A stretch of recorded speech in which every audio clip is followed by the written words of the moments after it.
भारतीय संविधानाचे शिल्पकार भारतरत्न डॉक्टर बाबासाहेब आंबेडकर यांच्या 134व्या जयंतीचा उत्साह देशभरात दिसून येत आहे.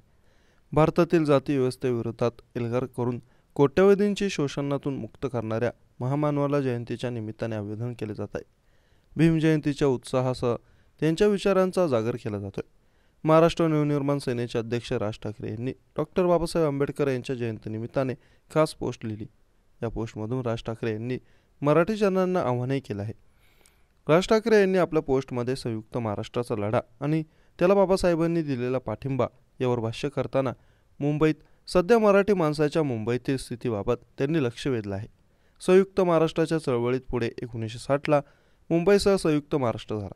हा प्रसंग पाहायला बाबासाहेब नव्हते, पण या लढ्यातील बाबासाहेबांचं योगदान हे विसरता येणार नाही, असंही राज ठाकरे यांनी नमूद केलं. आपण मराठी म्हणून एकत्र येणं, मराठी समाजाने जातीच्या भिंती उद्ध्वस्त करणं आणि या प्रांताला वैभव प्राप्त करून देण्याची शपथ घेणं हे आजच्या डॉक्टर बाबासाहेब आंबेडकर यांच्या जयंतीनिमित्त त्यांचं योग्य स्मरण ठरेल.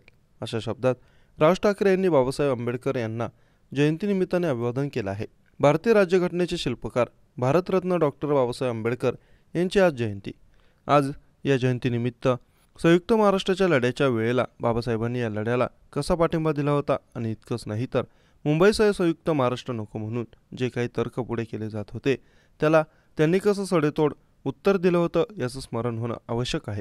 संयुक्त महाराष्ट्राच्या सुरुवातीच्या काळात कॉम्रेड डांगे, MS जोशी, आचार्य अत्रे आणि संयुक्त महाराष्ट्र समितीच्या इतर नेत्यांनी बाबासाहेबांच्या त्यांच्या दिल्लीतील निवासस्थानी भेट घेतली होती आणि या लढ्यासाठी त्यांचा आणि त्यांच्या अनुयायांचे सहकार्य मागितलं.